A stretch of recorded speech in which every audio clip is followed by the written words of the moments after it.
Hey guys, it's Kimiko Arts, and today's video we will be showing you how to make a QR code in the easiest and quickest way.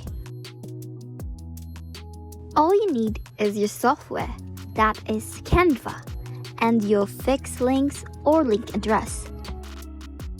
Moving on, you need to provide a photos or your logo that you will be attaching to your QR code. The size that I will be choosing is square. After attaching your photos, you have to fully resize the photos into fully form along with the square size. After that, you must click the share button and click the QR code button. After that, provide your fixed link or link address and continue to generate your QR code.